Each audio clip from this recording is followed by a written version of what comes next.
Bien, estamos de regreso para continuar con esta entrevista de suma importancia, porque estamos a puertas, ¿no?, del fenómeno del Niño, estas fuertes precipitaciones. Ojalá que no sucedan, pero es momento de dar a conocer la prevención, los trabajos que vienen teniendo las entidades correspondientes. Y un papel importantísimo cumple la Contraloría, ¿no?, para saber si es que estos mismos se están llevando de acuerdo a lo planificado. Es por ello que el órgano de control en la libertad, al mando del señor Ramírez, han realizado 14 informes, de los cuales hay deficiencias. Señor Ramírez, ¿de qué se trata? ¿Cuáles son? Sí, conforme este presupuesto asignado por los decretos de urgencia 015 y 016, que asciende a 105 millones para la región La Libertad, se ha previsto efectuar 94 intervenciones, o sea, 94 contrataciones para que empresas efectúen la limpieza y la descolmatación. De estas 94 intervenciones, nosotros ya tenemos intervención y presencia en 44 de ellas. Producto del trabajo que venimos realizando, ya hemos emitido 14 informes. Cabe resaltar que este es un proceso dinámico y constante. Por ejemplo, mientras estamos hablando aquí, estamos emitiendo 2 informes más. O sea, quiere decir que ya no estamos hablando de 14, sino de 16 informes a la fecha que hemos emitido como Gerencia Regional de Control de la Libertad. Lo preocupante de este tema es que los hechos que venimos observando son recurrentes, son similares. Básicamente yo podría citar 2. El primero de ellos es que cuando hemos efectuado con nuestros equipos técnicos las visitas in situ a la zona de los trabajos, hemos podido observar que el personal del contratista que debería estar presente y que debería ejecutar justamente estos trabajos, lamentablemente o no se encuentra, o ha sido reemplazado por otro, o simplemente no está. Entonces esto es algo de suma preocupación para nosotros, porque obviamente los presupuestos públicos se utilizan para contratar estas empresas y estas empresas deben cumplir con los términos y condiciones contractuales. Ahora, ¿qué genera eso? Evidentemente, si no existe el personal que debería estar, la obra no tiene obviamente una buena dirección, no se va a hacer el trabajo conforme a lo que se debería hacer, entonces esto va a afectar obviamente la calidad del trabajo y el resultado del mismo. Existiría retraso, sin duda alguna. Definitivamente. Es más, no estamos aún en esa instancia, pero el hecho de que una empresa o un contratista no cumpla con las condiciones contractuales involucra evidentemente, y valga la redundancia, un incumplimiento que debería ser observado y sancionado, en este caso, por las autoridades competentes, sea el ANA o sea el ARCC. Mencionó 2 puntos importantes. El primero yo lo dio a conocer, el segundo, por favor. El segundo punto también es trascendente e importante. ¿Por qué? Porque hemos podido determinar que las fichas técnicas, es decir, los documentos en virtud de los cuales se hacen los trabajos, ¿Ya? no coinciden con los términos de referencia. O sea, ¿qué quiere decir esto?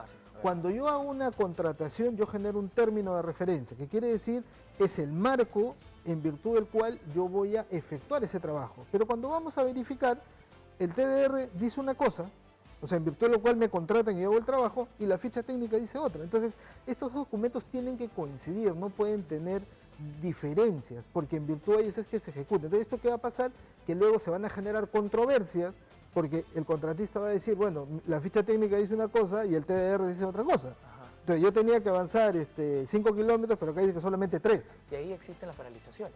Evidentemente, entonces algo que creo que ya todos los ciudadanos, no solo de La Libertad, sino a nivel nacional, estamos cansados de servicios, obras inconclusas, mal efectuadas, mal ejecutadas. Entonces, en ese marco, nosotros como Contraloría General de la República estamos efectuando controles simultáneos en la modalidad de control concurrente. ¿Qué es esto? Es algo muy sencillo. Nosotros, en tiempo real, hacemos una alerta temprana, hacemos un aviso a las autoridades y le decimos, existe esta deficiencia. Nosotros técnicamente le denominamos situación adversa, pero en realidad, y en palabras sencillas y para que la gente lo entienda, es advertir un riesgo.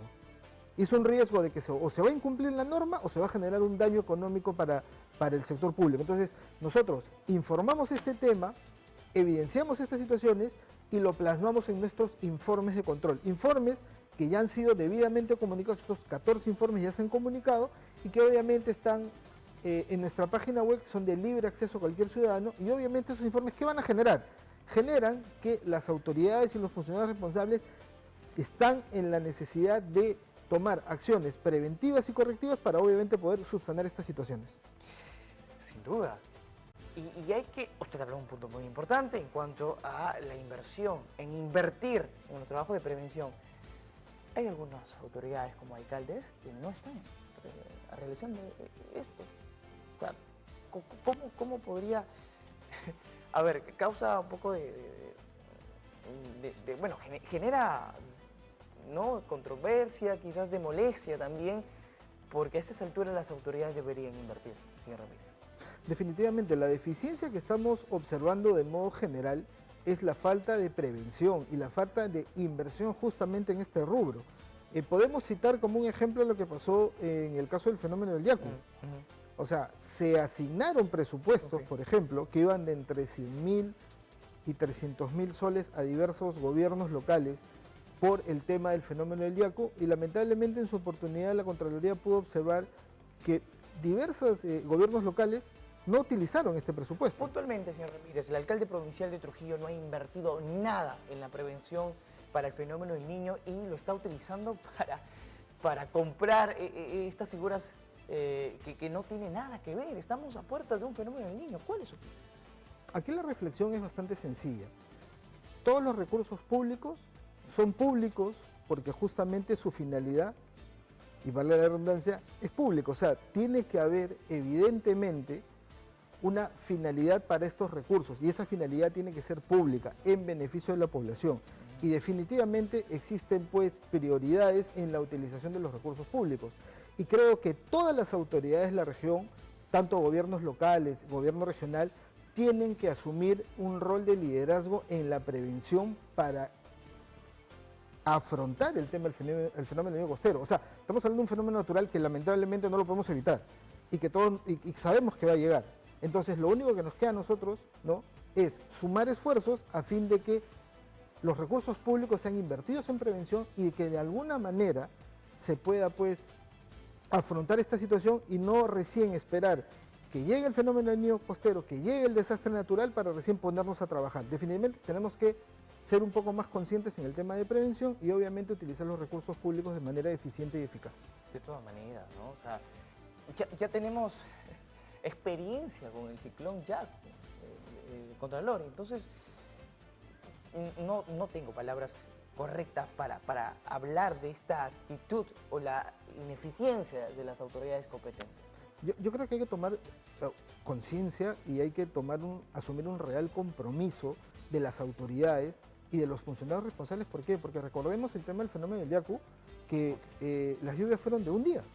O sea, solamente llovió un día y prácticamente una buena parte de la ciudad colapsó. Entonces tenemos que obviamente tomar conciencia de esta situación e invertir en prevención. Creo que eso es fundamental porque no esperemos que haya pues pérdidas humanas, pérdidas económicas para recién ponernos a trabajar, ¿no? Creo que es importante que desde ya se trabaje. Todavía faltan algunos meses para llegar el fenómeno del niño costero y creo que estamos a tiempo. Y por eso, esta gran cantidad de recursos que ha invertido el gobierno central, son más de 100 millones, son 105 millones, nosotros en la Contraloría General de la República vamos a monitorear y cautelar que se utilicen de manera correcta. Gerente, muchísimas gracias por estar aquí en Sol TV Noticias, dando a conocer estas deficiencias que se tiene o que hay para la llegada del fenómeno del niño global. Muchísimas gracias, Joan Ramírez, gerente regional de control en La Libertad.